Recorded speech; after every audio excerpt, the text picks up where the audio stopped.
Hi, I'm Peter Adamson, and you're listening to the History of Philosophy podcast, brought to you with the support of King's College London and the Leverhulme Trust.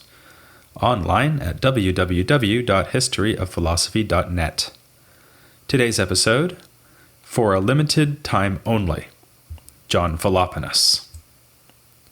Modern-day scientists estimate that the age of the universe is 13.7 billion years. That's a very long time. You could watch every movie Buster Keaton made, even the talkies, and still be left with about 13.69999 billion years to kill. In fact, given 13.7 billion years, I could probably just about finish this series of podcasts on the history of philosophy. Well, if I pick up the pace a bit. And yet, as staggeringly large as this amount of time may be, it is as nothing compared to the age of the universe according to Aristotle. You could double it, triple it, or, for that matter, multiply it by 1 billion and get no closer. For Aristotle, the universe has already existed for an infinitely long time and will never stop existing. Moreover, the universe has always been pretty much the way it is now.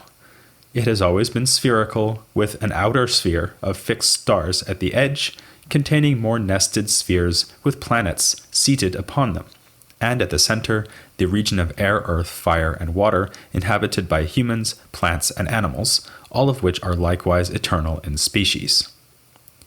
Aristotle's commitment to an eternal universe was so emphatic that no ancient philosopher seriously questioned it. Convenient doubts about Aristotle's confidence would be raised only later, by medieval thinkers like Maimonides and Thomas Aquinas. So, for ancient thinkers, the question was rather, what about Plato? Some Middle Platonists, notably Plutarch and Atticus, read Plato's dialogue Timaeus as endorsing a beginning in time for the universe, and were happy to say that on this point, Plato was right and Aristotle wrong. But from Plotinus onwards, Platonists took this to be a misreading of Plato. Some, like Porphyry and other commentators on Aristotle, might have been motivated by their desire to make Aristotle agree with Plato whenever possible. But they had other reasons.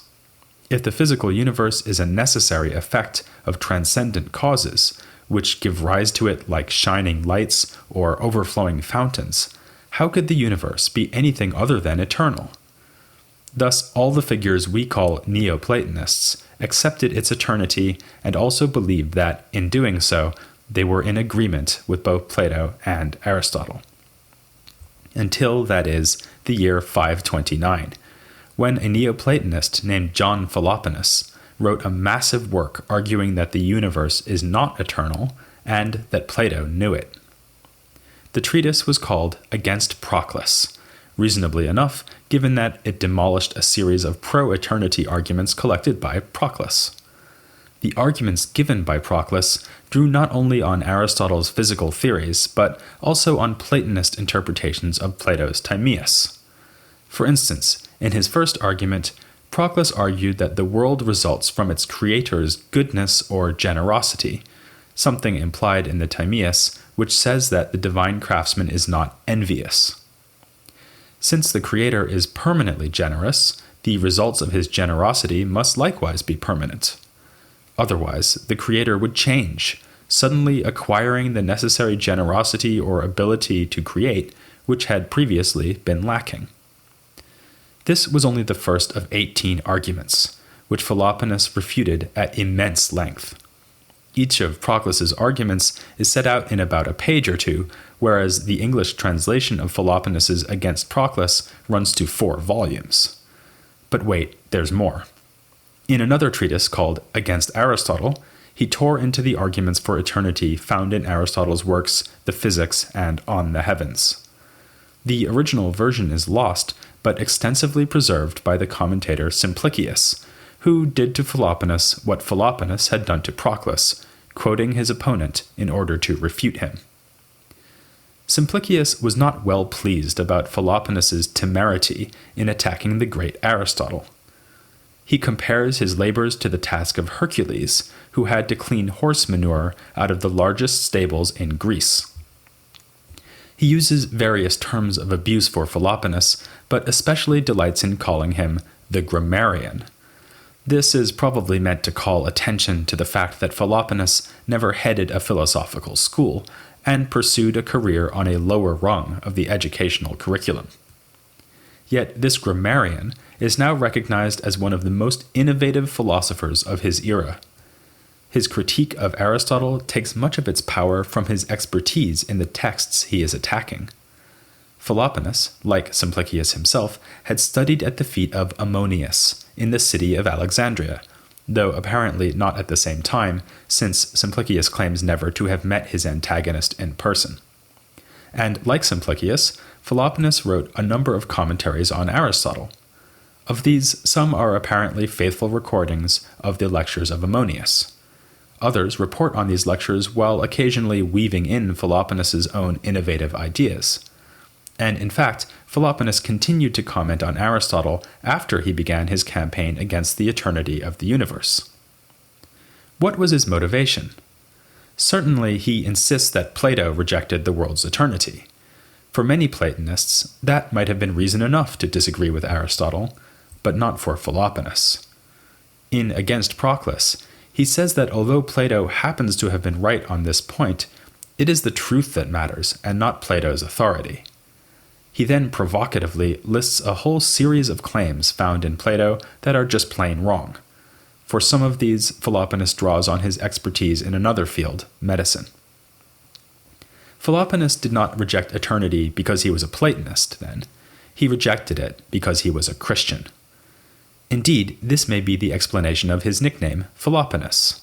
It means lover of work, and given its length, Against Proclus alone would earn him that title. James Brown may have been the hardest working man in show business, but Philoponus was definitely the hardest working man in the eternity business. Still, the nickname probably has a quite different explanation. The term Philoponoi referred to certain Christians who had no clerical role, but supported the cause of the faith and often agitated against the pagans in Alexandria. Our John Philoponus may have been a member of this group.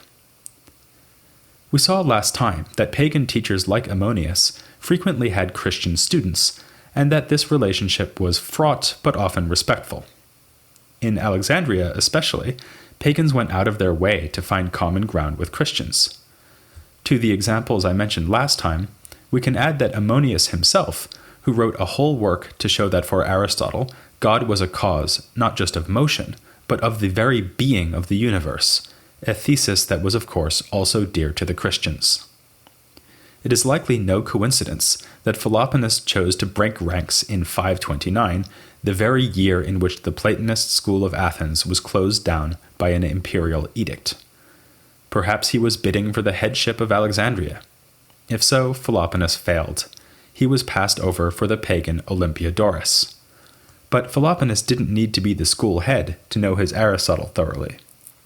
This is the difference between Philoponus and other Christians who attacked the Neoplatonists on this same issue. In particular, two Christians from the city of Gaza, named Aeneas and Zacharias, had already written about the eternity debate. Particularly fascinating is Zacharias's work, a dialogue featuring as one of the main characters none other than Ammonius. In the dialogue, Ammonius is reduced to silence by a series of anti-eternity arguments. But in fact, though both of these Gazan thinkers had been taught by Neoplatonists, the arguments they mount fall far short of Philoponus's sophistication. Because the pagans offered numerous arguments for eternity, Philoponus has to fight on many fronts. Some of their arguments relied on features of the universe we see around us. Though Proclus does use arguments of this kind, they are mostly found in Aristotle. For instance, he had argued for eternity on the basis that the heavenly bodies must be made out of an ungenerated and incorruptible substance.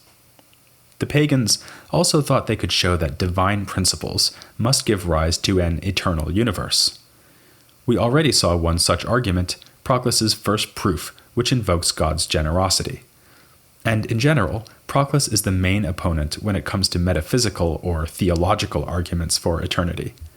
Aristotle, by contrast, is the main target when it comes to physics and the nature of the heavens. First then, let's see how Philoponus takes on Aristotle's physical arguments for the world's eternity. As I say, these invoked the unique characteristics of the heavenly bodies to show that these are bodies that can be neither generated nor destroyed. Aristotle thought this could be proved from the fact that the heavens move in a circle, unlike air, fire, earth, and water, which move in straight lines, either away from or towards the midpoint of the universe. The thing about circular motion, Aristotle observed, is that it has no contrary. For one motion is contrary to another if it begins where the other motion stops and stops where the other begins. But a circular motion starts and stops in the same place. If you walk in a circle, no matter how big or how small, you will always wind up where you started, something familiar to anyone who has ever gotten lost in a forest. Furthermore, things are always destroyed by their contraries. Thus, if the heavens move in circles, as they evidently do, they have no contraries and thus cannot be destroyed. This is ingenious, albeit perhaps not the most convincing bit of philosophy ever to flow from Aristotle's pen. Philoponus makes short work of it, pointing out that the contrary we are interested in here is not a motion in a contrary direction, but the complete absence of motion. What we are asking, in other words, is not whether the heavens can move a different way, like fire being forced to move down instead of up, but whether the heavens can come from, and be reduced to, non-existence. And here we get to the real core of Philoponus's disagreement with Aristotle.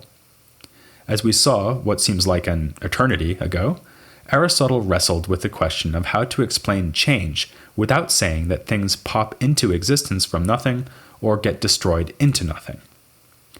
He agreed with pre-Socratics like Parmenides that such absolute change is impossible. Instead, he offered his analysis of matter and form. In any change, a surviving subject, the matter, gains or loses some feature, the form. For instance, if a stone becomes hot, nothing comes suddenly into existence or vanishes. A continuously existing stone simply gains a new property, namely heat. Philoponus wants instead to insist that God can create something from nothing.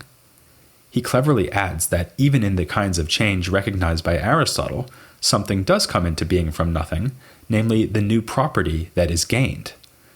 That is, even if a hot stone comes to be from something else, namely a cold stone, the heat that appears in the stone comes to exist after not existing.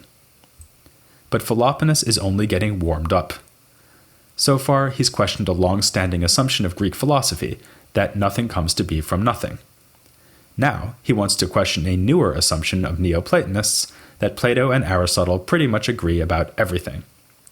He points out that according to Plato's Timaeus, the heavens are not made of a special fifth kind of matter, as Aristotle thinks, but out of pure versions of the elements we find down in our world, predominantly fire.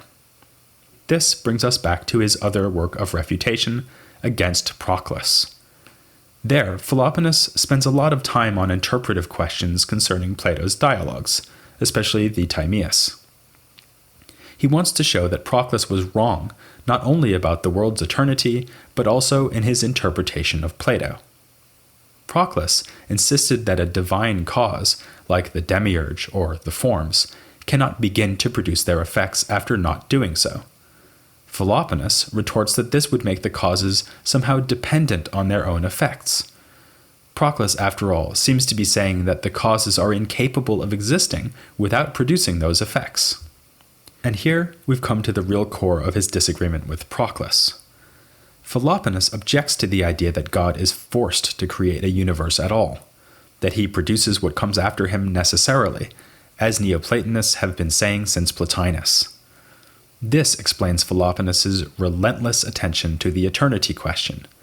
He is trying to safeguard the idea that God freely bestows existence on a universe that would otherwise not exist. That underlies another typically clever move, where he turns to his own advantage a passage in Plato that, at first, looks better for Proclus. Plato has the divine craftsman promise that the universe will never pass out of existence once it has been made. So, the universe is eternal, after all, at least in the future. But now Philoponus pounces. If the universe must exist at all times, past, present, and future, what is the point of having God promise not to destroy it?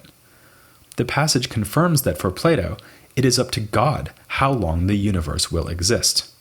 But in that case, mightn't God have decided, perhaps for reasons beyond our grasp, to create an eternal cosmos rather than one that begins to exist? To put it another way, if God can do anything, it looks like the universe might be eternal, or it might not. It's up to God. Here, though, Philoponus points out that God cannot do anything impossible, and it is indeed impossible that the universe has already existed eternally. His chief argument for this claim is as powerful as it is simple. If the universe were eternal, it would already have existed for an infinite time. But an infinite time cannot ever finish elapsing, so we could never have reached the present moment. Here he can yet again turn his enemies' weapons against them, because Aristotle himself said that infinity cannot be traversed or completed. This is why Aristotle was worried about Zeno's dichotomy paradox. Remember the tennis court example. Zeno suggested that every motion in fact consists of an infinity of submotions. To this, Aristotle replies that a motion, or a distance, or a time, is only potentially divisible into infinity.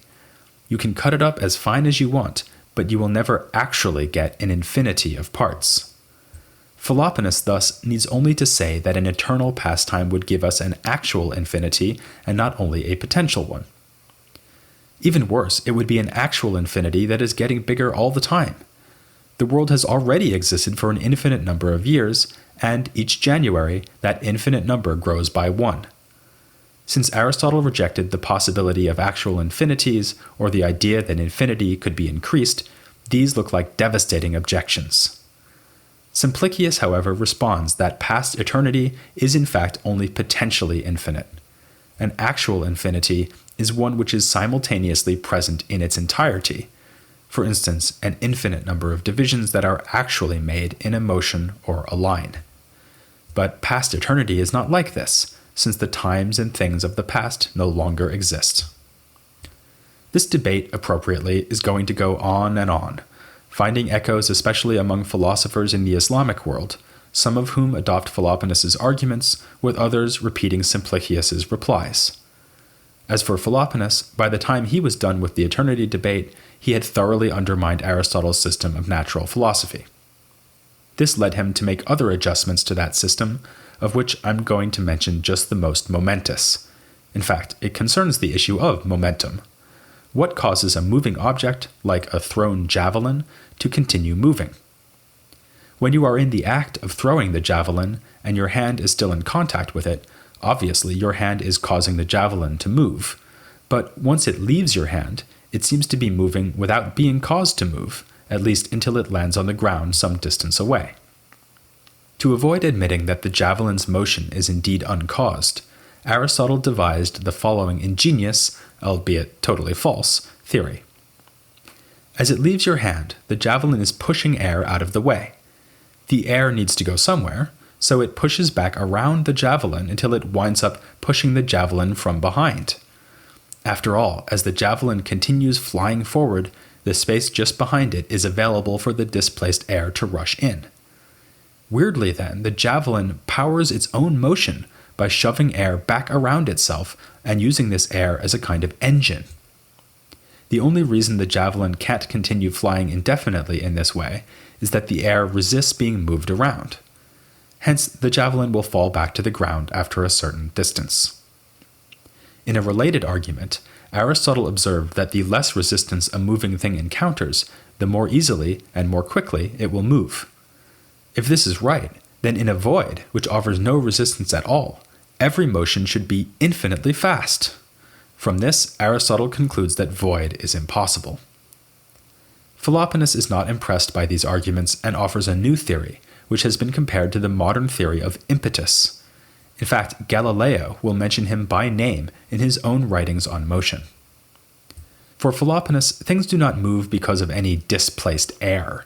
He mocks Aristotle's theory by asking why armies don't launch javelins at their enemies using bellows to create gusts of wind.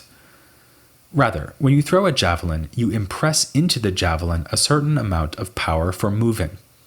the javelin will move until the power runs out. All that air can do is get in the way. This means that motion could in fact occur in a void. If you threw a javelin in a void, it would go further than it does in air because there is no resistance, but it would still stop because you have not imparted to it an infinite power to move. This is not to say that Philoponus thinks that void really exists. In fact, he denies that it does. He just wants to insist that void is theoretically possible and that motion would work just fine, in fact better, in a void than through mediums that offer resistance. Philoponus's innovative theory of impetus turns out to relate to his views on eternity. Since he rejects Aristotle's idea that the elements and heavens eternally move in straight lines and circles by nature, he needs to explain how it is that they do move. His answer is that God himself imparts to these bodies whatever power they have. Thus, he makes all motion depend on God, as Aristotle had done, but in a much more direct way. God gives each thing its motion by giving it existence and a certain power to move. Though the universe has not always existed, Philoponus probably agrees with Plato that it will exist forever into the future. This is not because it has the natural capacity to be eternal, as Aristotle claims, but to the contrary, because God overrides the physical universe's natural tendency to corrupt. He gives it an unnatural, infinite power to continue existing and moving. In Philoponus, we have a man deeply engaged with the pagan philosophical tradition, especially the tradition of commentary on Aristotle and Plato. This is why I placed him here, as part of our examination of that tradition. But, as we have seen, his philosophy was motivated partially by his Christianity. He wasn't the only one. There were many philosophically minded Christians in antiquity, and they will keep us busy for a good number of episodes. Before we leave the pagans, though, I'd like to look more deeply at Philoponus and the other commentators on Aristotle who produced the largest body of surviving philosophical writing in the ancient world. I'll be joined by a guest who knows better than anybody how large that body of commentaries is, since he's been instrumental in getting most of it translated into English. I hope this gives you an impetus to join me next time for an interview with Richard Sorabji, here on the History of Philosophy Without Any Gaps.